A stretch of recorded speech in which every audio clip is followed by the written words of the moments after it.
video, samahan nyo kami sa ganap ngayong araw. Ito na nga mga mare, yung part 2 ng aking vlog last time. After nga namin mga mare, maihatid si Tita Edna, umuwi na nga rin kami agad para nga mag-asikaso. Sinama ko nga yung dalawang dalaga kong kapatid para nga makatulong nga maghiwa-hiwa. Makatapos na nga maghiwa dito mga mare, nagpunta na nga sila sa resort para nga kumaaga sila doon. Syempre naman mga mare, para nga masulit-sulit naman. Habang sila daddy nga ay nagde-decorate doon sa resort, dito naman ako sa bahay at nagluluto. Tapos ko na nga lutuin dyan yung spaghetti mga mare at sinunod ko na nga itong chop suey. Maya-maya pa nga bumalik dito si daddy at para maghakot nga ng mga naluto na. Andun na nga rin daw sila Tita Edna, tadala na nga rin daw yung mga ibang pagkain doon. Nang makaluto na nga ako mga mare, agad na nga rin kami nagpunta dito sa resort dahil nga dito na nga rin sila papa. Pagkadating nga namin, inayos ko nga lang yung ibang dapat ayusin at kumis nga lang ako dito kay Kalbo. At eto nga lang mga mare, yung simpleng handa ng Kalbo namin, kalderetang manok, spaghetti at chop suey nga lang yan. Dahil magtatanghalian na nga rin mga mare, hindi na nga kami nakatiis at kumain na nga kami. Diyan nga mga mare, kanya-kanyang sandok na nga lang kami at nagkainan na. At maya-maya pa nga mga mare, pagkatapos nga namin kumain, dumating naman nga itong sila Kuya Joe. Hindi na nga daw nakabili ng pang-gift si ate kay Kalbo, kaya naman binigyan na nga lang ng cash. Dahil kumakain nga sila ate, kinuha ko nga itong si Dudong. Habang kumakain nga sila dyan mga mare, dito nga lang kami sa duyan at nakatambay. Itong maglolo na to, nagkukulitan pa. Pagkadating pa nga lang dito sa resort ng mga batang ito, ay nag-swimming na nga kaagad. At hindi naman nga halata sa kanila na sobrang nag-e-enjoy sila. At itong ang tatay ko, naglublub nga dyan at tignan nyo nga, may salbabida nga daw siya. Sabi ko nga wag naman ipinapahalata na wala na siyang pera.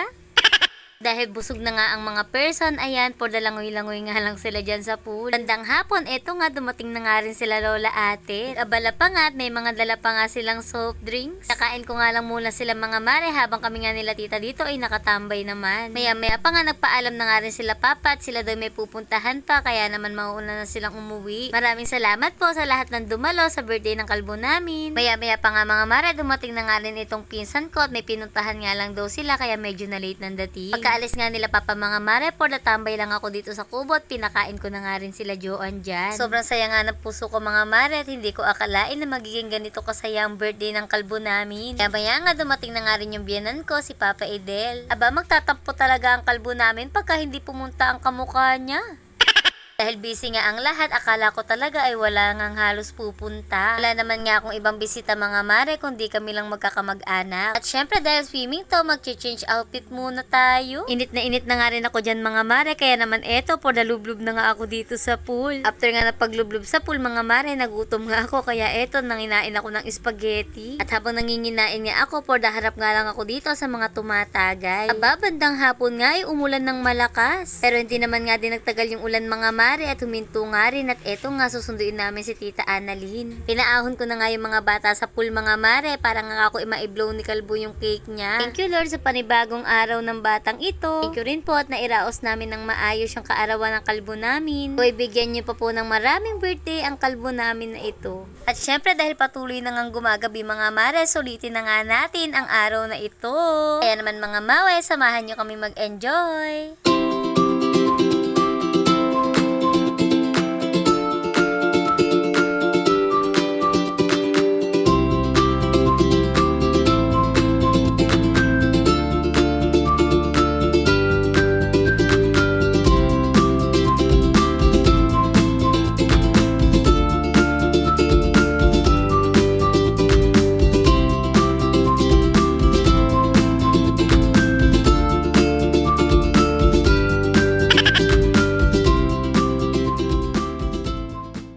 Grabe nga at ang sarap naman talaga magbabad pag ganitong kainit yung panahon. Grabe nga rin yung ulan kanina mga mare at hindi ko rin inaasahan yun. Pero kahit nga umulan mga mare, sobrang nag-enjoy naman ang lahat. Thank you nga po pala ulit sa lahat ng nagpunta rito at nagbigay ng cash gift sa aming Kalbo. Sabi ko nga kahit nga wala, basta makapunta lang sila ay masaya na nga ako. Sinet ko talaga to mga mare para nga lahat ng pamilya nga namin ni daddy ay makadalo nga dito at magkasama-sama. Dahil may trabaho na nga ang mare nyo, hindi na nga pwede maggalagal kung saan-saan. At syempre, hindi lahat ng occasion ay masasamahan. Magbe-birthday na nga rin pala ako mga mare, kaya naman eto, sinabay ko na nga rin dito. After mag-swimming at ayan, mga lasing-lasing ng mga person.